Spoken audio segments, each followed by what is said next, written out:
मेरे भाभी का रिश्ता बनाया ये। भाभी का रिश्ता बनाया, फिर बोलता है कि तू मेरे से शादी कर। स्वागत है आपका। आज हम मौजूद है यूपी के कुशीनगर अंतर्गत रविंद्र नगर धूस पे, जहाँ पे एक महिला हरियाणा से चल के यहाँ पे आई है। यहाँ पे एक युवक था जो इनके साथ वहाँ पे कहीं ना कहीं शादी किया था और शादी के झांसा देकर अचानक यहाँ से पैसे लेकर और इनके साथ धोखा देकर चला है, जबकि ज़बरदस्ती शादी किया था। ये विधवा है, आप देख सकते हैं। कैमरामैन बोलेंगे जरा दिखाई इनको। उस लड़के के नाम से एक सिंदूर भी लगाई है और इस महिला से कहीं ना कहीं 10 साल कम माँ के बराबर महिला से प्यार करता है, शादी करता है, पैसा लेता है और पैसा लेकर कहीं ना कहीं घर चला आता है। और 4-5 महीने से जब बात नहीं हुआ तो यही महिला ढूंढते ढूंढते यहाँ पे जनपद पे नगर धूस पे आई है, जहाँ पे उस लड़के की जानकारी लेती है और उस लड़के के खिलाफ आवेदन देती है। चलिए हम बात करेंगे यही सब जानकारी। सबसे पहले क्या नाम है आपका? मेरा नाम सिंधु देवी है। भी आप रहती है ना? हाँ, हरियाणा में जॉब करती हूँ। अभी आप कहाँ से आई है? अभी हरियाणा से। हरियाणा से आप आई है? हाँ, हरियाणा से। जिस लड़के के लिए आई है, क्या चीज उस लड़के से मुलाकात हुआ आपको? नहीं।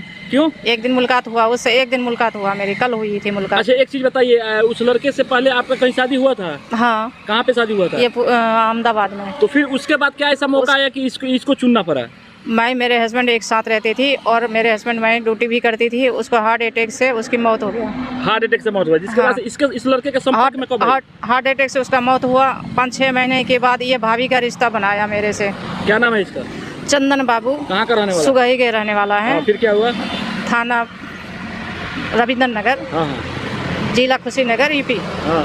फिर उसके बाद में मेरे भाभी का रिश्ता बनाया ये। भाभी का रिश्ता बनाया, फिर बोलता है कि तू मेरे से शादी कर लो। तो हमने इसको शादी के लिए मना कर दिया कि हम शादी नहीं करेंगे। फिर तुमसे हम बड़े हैं, तुम हमसे छोटे हो। कितने साल बड़ी है आप? 7 साल मैं उससे बड़ी हूँ। 7 से 10 साल तक लगभग हाँ, 7 साल उससे मैं बड़ी हूँ। 7 साल मेरे से वो छोटा है। तो हमने बोले उससे कि देखो तुमसे मैं बड़ी हूँ, हम शादी नहीं करेंगे, हमारे बच्चे हैं, हम बच्चे पालना है। तो बोल रहा है कि शादी कर लो, दोनों मिलकर हम बच्चे पाल देंगे। कितने बच्चे हैं आपका? 3 बच्चे हैं, 2 लड़का 1 लड़की। फिर उसके बाद से? फिर उसके बाद में हम ड्यूटी से आए शाम के टाइम 8:30 बजे। तो जॉब भी करती है आप? हाँ, मैं जॉब करती हूँ। सिक्योरिटी लाइन पे जॉब करती हूँ। फिर उसके बाद में शाम को 8:30 बजे मैं घर आ गई। 9:30 बजे रात में वो हमारे कमरे में आ गए।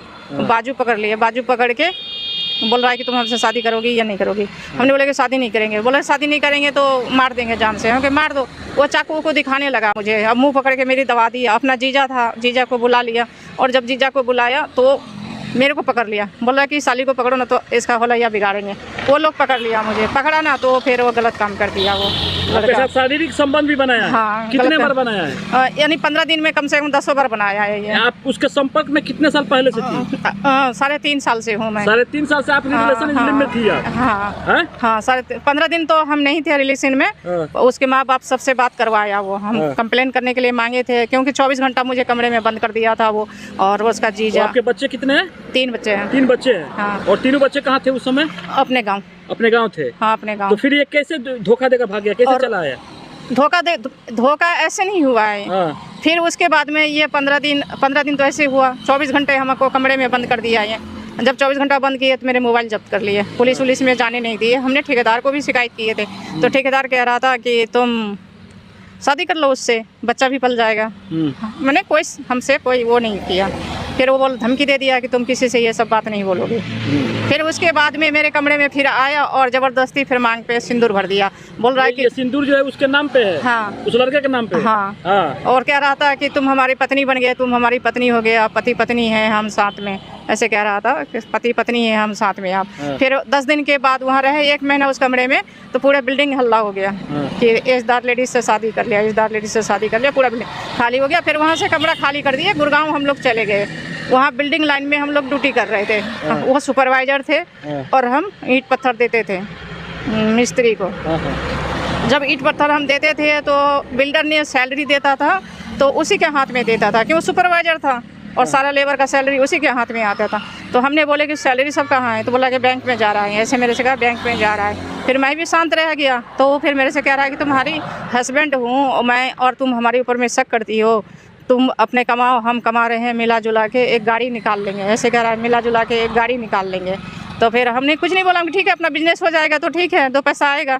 हमने कुछ नहीं बोले। उसके बाद में 1-1.5 साल तक उसको कोई तरह की बात नहीं हुआ। झगड़ा झाटी होने लगा। जब झगड़ा झाटी होने लगा तो हमने बोला कि चलो बैंक। और बैंक ले जाने के बहाने में मेरे को बहुत ज़ोर से पीटा। मैं बिल्डर को भी बताई कि ये पीट रहा है। तो बोल रहा है कि तुम घर चली जाओ। हम फिर सारा कहानी बिल्डर को बता नहीं सकते थे कि हमारे साथ में ये हालात है। उसके बाद में वहाँ से हमने सोनीपत से फिर गुड़गांव आ गए। गुड़गांव में आके हम मानेसर में बैंक आए, उसको लेके आए, मेरे साथ आया, पीटा और फिर साथ में आया तो देखा तो बैंक पूरा हमारी खाली पड़ा था। तो हमने बोला कि पैसे कहाँ हैं, तो वो कह रहा है क्या हमारी बैंक में है। हम हमारे बैंक से क्यों ट्रांसफ़र किया, 2 साल का सैलरी आपने रख लिया, फिर पैसे इतना रख लिया आपने। सबसे बड़ा वाला बच्चा है वो कितने साल का आपका है? हमारा 22 साल 23 साल का बच्चा। 22 साल 23 साल के जब बच्चा है और आपके हस्बैंड ने एक्सपायर कर गया है, तो कौन ऐसा मजबूरी था कि फिर एक बार और शादी करने के लिए भी? मजबूरी, वो बार बार हमें धमकी दिया जा रहा था। हमारे पास गुड़गांव में कोई सपोर्ट करने की जगह नहीं था, और जो बोलोगे कि लेडीज़ का कोई सपोर्ट करता तो कोई सपोर्ट नहीं करता वहाँ पे। अभी यहाँ पे यूपी में आई है, क्या करने के लिए आई है? मैं आई थी कि हरियाणा पुलिस, मैंने हरियाणा में केस करके रखी हूँ उसके ऊपर। आवेदन वहाँ पे दे रखा है? हाँ, मैं केस करके रखी हूँ। और केस नंबर है 36। उसके धारा लगा है 120 B 376 A ब्रैकेट N। तो फिर जब आपका आवेदन वहाँ पे दे रखी है तो यहाँ पे कितने दिन से आई है यूपी में? मैं मंगलवार को आई थी यहाँ पे, सप्ताह दिन हो गया मुझे कि वहाँ के पुलिस आते हैं और यहाँ पे पूरा सुगही का पता चल जाता है और बता देता है कि हरियाणा पुलिस आया है, हरियाणा पुलिस आया। फिर वो लड़का पिकअप चलाता है और वो भाग गया वहाँ से। पिकअप चलाता है, भाग जाता है, गाड़ी लेके ही भाग जाता है, दूसरे मालिक का गाड़ी है, वो भाग जाता है। भागने के बाद में वो नहीं पकड़ में आता है, हरियाणा पुलिस बार बार आता है यहाँ से, फिर हरियाणा पुलिस चले जाते हैं। उसके बाद में हमने आया यहाँ फ़ोन किए थे रविंद्र नगर थाने में, तो कह रहा था कि तुम आके एप्लीकेशन दो यहाँ पे, ऐसे कह रहा था कि एप्लीकेशन दो यहाँ। तो ये कह रहा है कि कहाँ रुकोगी, ऐसे कह रहा था। तो हमने बोला कि ठीक है हम रुक जाएंगे, कहीं होटल में रुक जाएंगे। तो कह रहा था कि जल्दी तुम्हें अरेस्ट कर लेंगे उसको। अब वो क्या किया, नहीं किया, अरेस्ट नहीं किया। 7 दिन हो गया, अरेस्ट नहीं किया। आज भी गए थे थाना, कल भी गए थे हम थाना, आज SP ऑफिस में भी गए। SP ऑफिस में बोल दिया कि हरियाणा का पुलिस को बुलाओ, हम कराएंगे गिरफ्तार। और अब क्या करना है?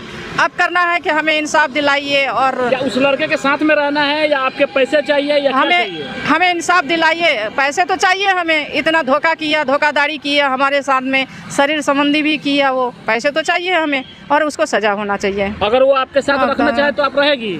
आज वो मुझे साथ में रख लेगा, कल फिर छोड़ के भाग जाएगा, उसका कोई गारंटेड नहीं है। अब तो डर क्या होगा? पुलिस के दबाव में वो बोल देगा कि ठीक है साथ में रख लेंगे, केस मिट जाएगा, फिर वो हमें छोड़ देगा, फिर हम कहाँ धक्के खाएंगे। जब अभी हो रहा है मेरा बुरा हाल, अभी ना घाट की हूँ मैं, ना घर का हूँ, सारे बच्चे सब हमें छोड़ के। चलिए एक चीज़ बताइए, आपके मन में उसके प्रति प्यार है कि नहीं? नहीं है, अब प्यार नहीं है, कोई प्यार नहीं है।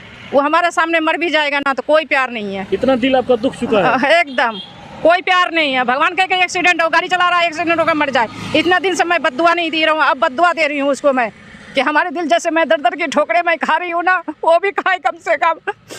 मैं कितने दर की ठोकरे खा रही हूँ, मैं जान रही हूँ, भूखी प्यास से मैं भटक रही हूँ। कोई प्यार नहीं है। इतना दिल आपका दुख चुका है? एकदम कोई प्यार नहीं है। भगवान कह के एक्सीडेंट हो, गाड़ी चला रहा है, एक्सीडेंट होकर मर जाए।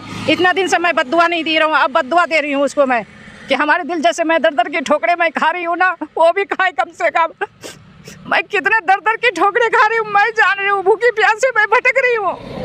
7 दिन जो मैं बिताई ना, मैं जान रही हूँ कि किस तरह से मैं बिताई हूँ यहाँ खुशीनगर में। वो लड़का कल मुझे देखा, इतना तेज गाड़ी लेके भागा, फिर उधर से हमें देखने के लिए फिर उधर से गाड़ी लेके आया, काफ़ी तेज भागा, इसी रोड पे भागा।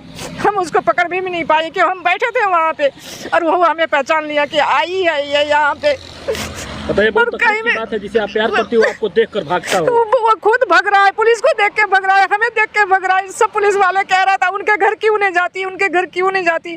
मैं उनके घर कैसे जाऊं, हमारे आगे पीछे कोई सपोर्ट नहीं है। पुलिस भी सहारा नहीं दे रही? नहीं, कोई सहारा नहीं है हमारा, एकदम कोई सहारा नहीं है। आज SP ऑफिस गई थी तो SP ऑफिस में बोला है कि तुम हरियाणा पुलिस बुलाओ, हम पुलिस फोर्स लेंगे तुम्हें गिरफ्तार करने के लिए। वो एक बार थोड़ा सा अगर सुन लेगा ना तो भाग जाएगा। हमें जब देख के भाग सकता है तो क्या पुलिस को देख के नहीं भाग सकता है वो?